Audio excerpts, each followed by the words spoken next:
She was a meat bird. That's a bird that you raise just for meat for your table. But as a chick, she had a severe head injury that looked really nasty. So I took her away from the other chicks and I kept her in the house with me and I nursed her back to health. And one of the products I used to spray on her wound turned her purple. It was like a gentle little brat. She's a little brat. And so I named her Lavender because she was purple for a while. Anyway, it came time for processing the meat birds, and but she was by then a pet.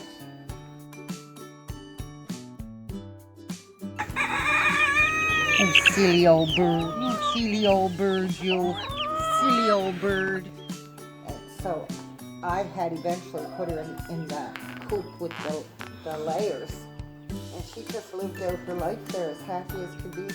She won't fight back the new chicken. They're chasing her around because she won't fight back. And the azures, when I got them, they fought back right away. So the big chickens let them alone. So she just got to learn to get a little rough with them. She never ever laid an egg. And she never got oversized because we kept her on a layer hen diet. So she never really got oversized. She was bigger than the rest of the hens, but she wasn't fat. And then she lived probably 2 happy years there. There's silkies and astrolorps and just plain co-op layers, and as well as a few azures. And I have this one that I don't know what she is. Maybe a speckled sussex. I don't know. But I got quite a few silkies, and then I have the naked neck. And the naked neck actually produced one of the maybe chicks. And she just started one day. I noticed she was not moving around, and I took her in and made her feel comfortable and everything, and then I put her back because she was, and then for a couple of days she'd be fine, and then the same thing would happen again, and then one day she just died, and I think she had a heart attack.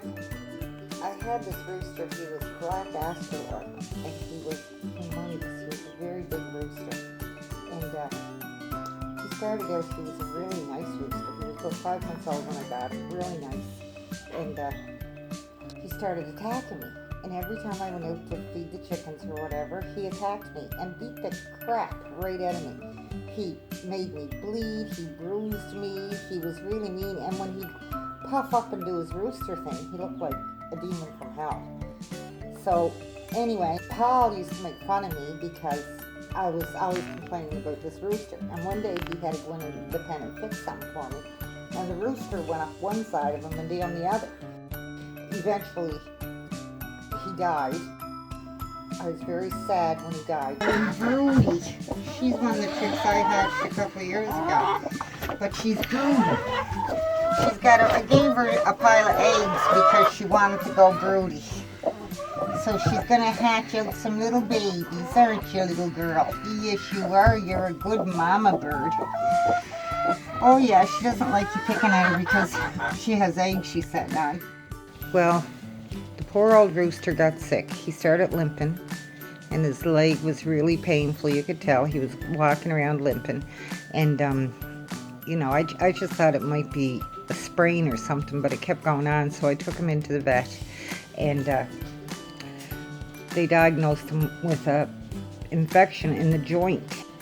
He would have a painful arthritis in that joint for the rest of his life. So they put him on antibiotics, and it's not easy to give a rooster antibiotics, but we managed.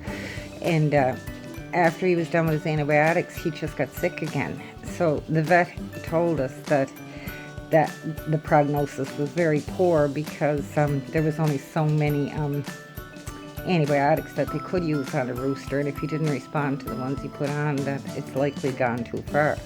I knew I had to cull him, but I just couldn't make that decision, and I was sort of torn. Should I do it or see what else I can do for him or whatever? And one day I had to go to town, and when I came back, my son was after taking care of it. And I was sad. I missed him. But I really enjoyed my hens again because he wasn't beating me up every time I went near them.